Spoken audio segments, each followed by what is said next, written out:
बहलोल लोदी की मृत्यु के पश्चात उसका तीसरा पुत्र निजाम खां 17 जुलाई 1489 को सिकंदर शाह लोदी की उपाधि के साथ दिल्ली के सिंहासन पर आसीन हुआ, जबकि सिकंदर लोदी का बड़ा भाई बाराबकशाह जौनपुर का राज्यपाल था।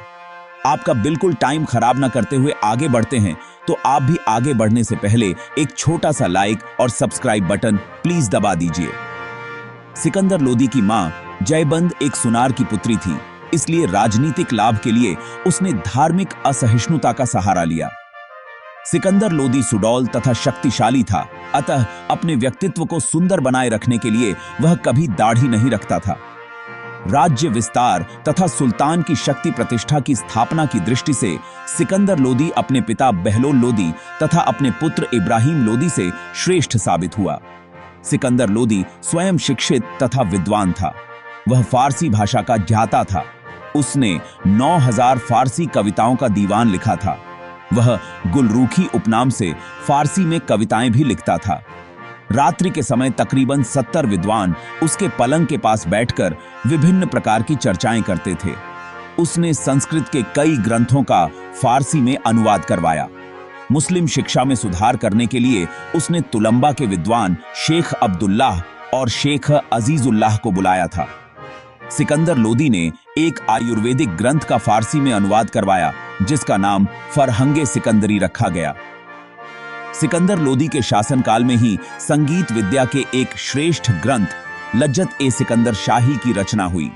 स्थापत्य कला की दृष्टि से सिकंदर लोदी ने अनेक मस्जिदें बनवाईं तथा दिल्ली में अपने पिता बहलोल लोदी का एक स्मारक बनवाया।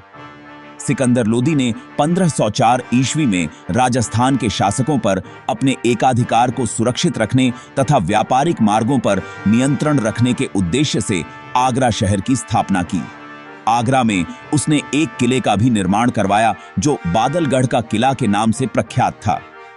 सिकंदर लोदी ने 1506 ईस्वी में आगरा को अपनी राजधानी बनाई।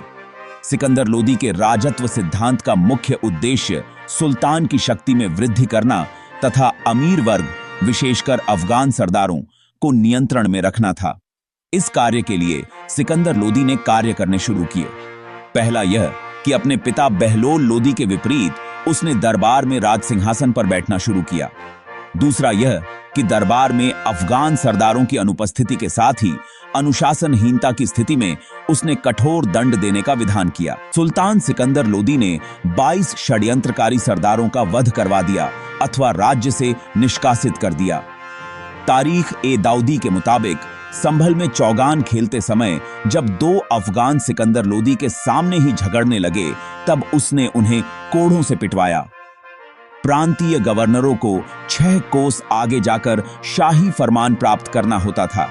इसके साथ ही जब फरमान पढ़ा जाता था, तब सभी अमीरों को खड़ा रहना पड़ता था। अगर अभी तक आप चैनल को सब्सक्राइब नहीं किए हैं, तो प्लीज अभी कर लीजिए। सिकंदर लोदी के मुताबिक यदि मैं अपने एक गुलाम को भी पालकी में बैठा दूं, तो मेरे आदेश पर मेरे सभी सरदार उसे अपने कंधों पर बैठाकर ले जाएंगे।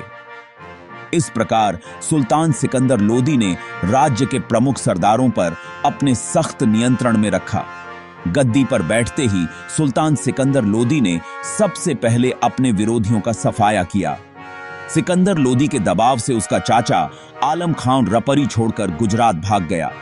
युद्ध में गंभीर रूप से घायल होने के कारण ईसा खां की मृत्यु हो गई। सिकंदर लोदी ने अपने भतीजे आजम हुमायूं को शिकस्त देकर उससे कालपी छीन लिया। जालरा के सरदार तातार खां को पराजित कर उसे अपने अधीन कर लिया, हालांकि उसकी जागीर वापस कर दी। इस प्रकार 1 साल के अंदर ही उसने अपने सभी विरोधियों को समाप्त कर दिया। सिकंदर लोदी अपने बड़े भाई तथा जौनपुर के शासक बारबक शाह से केवल अधीनता स्वीकार करवाना चाहता था, परंतु बारबक शाह ने ऐसा करने से इनकार कर दिया।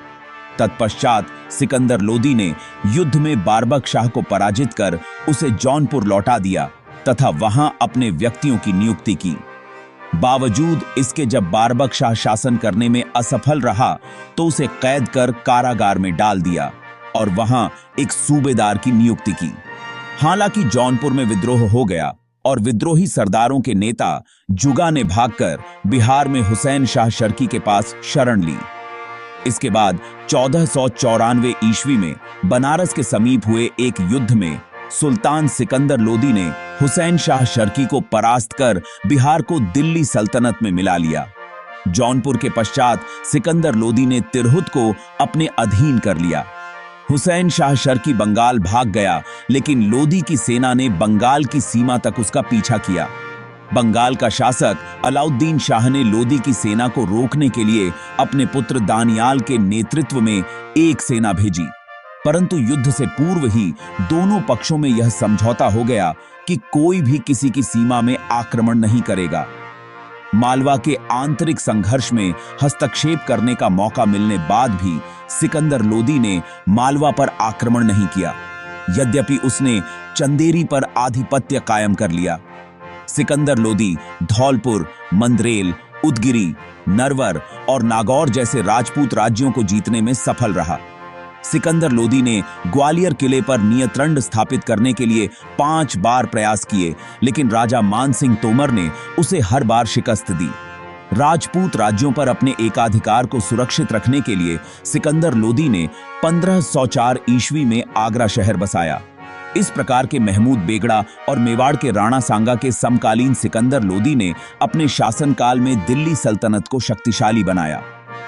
निष्कर्षतया सिकंदर लोदी का साम्राज्य तकरीबन समस्त उत्तरी भारत में फैला हुआ था, यानी लोदी सल्तनत का विस्तार पंजाब से लेकर बंगाल की सीमाओं तक था। इसमें सतलुज और बुंदेलखंड के बीच के क्षेत्र शामिल थे। सिकंदर लोदी ने कृषि तथा व्यापार की उन्नति के लिए भरपूर प्रयास किया। उसने राज्य के हिसाब किताब के लिए लेखा परीक्षण प्रणाली की शुरुआत की।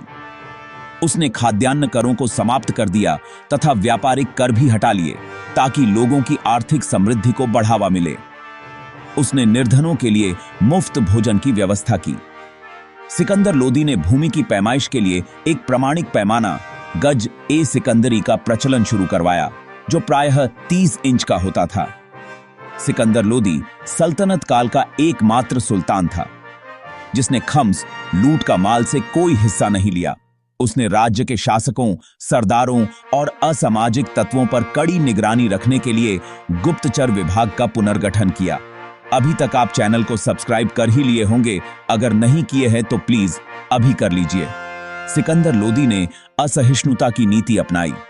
सुल्तान बनने के बाद उसने हिंदू मंदिरों को नष्ट करने, मूर्तियों को खंडित करने तथा उन स्थानों पर मस्जिदें बनाने की नीति अपनाई। सिकंदर लोदी ने नगरकोट के ज्वालामुखी मंदिर की मूर्तियों को तोड़कर उसके टुकड़ों को मांस तौलने के लिए कसाईयों को दे दिया। सुल्तान लोदी ने मथुरा, मंदैल, नरवर, चंदेली आदि स्थानों पर मंदिरों तथा मूर्तियों को नष्ट किया। मथुरा में उसने हिंदुओं को यमुना स्नान करने तथा बाल मुड़वाने पर प्रतिबंध लगा रखा था। यहां तक कि सिकंदर लोदी ने मुहर्रम में ताजे निकालना भी बंद करवा दिया था। इतना ही नहीं, मुसलमान स्त्रियों को पीरों तथा संतों की मजारों पर जाने से रोक दिया था।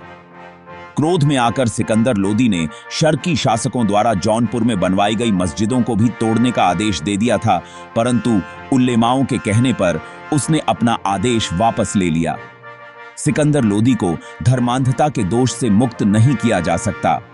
तकरीबन सभी इतिहासकारों ने सिकंदर लोदी को एक सफल शासक होने के साथ साथ लोदी वंश का श्रेष्ठ शासक स्वीकार किया है। सिकंदर लोदी अपने अंतिम दिनों में बयाना गया हुआ था, वहीं उसे गले की बीमारी हो गई। अतः वह दिल्ली वापस लौट आया, फिर भी स्वस्थ नहीं हो सका और 21 नवंबर 1517 ईस्वी को 49 वर्ष की आयु में उसका देहांत हो गया। सिकंदर लोदी की मृत्यु के पश्चात उसके पुत्र इब्राहिम लोदी ने दिल्ली सल्तनत की कमान संभाली। 1517 से 1518 ईस्वी में इब्राहिम लोदी ने अपने पिता सिकंदर लोदी का मकबरा नई दिल्ली स्थित लोदी गार्डन में बनवाया, जहां आज भी उसकी कब्र मौजूद है। अगर ये वीडियो आपको अच्छी लगी है तो चैनल को लाइक, सब्सक्राइब और शेयर जरूर कर दीजिए। आपका एक सब्सक्राइब हमारे लिए बहुत मायने रखता है। धन्यवाद।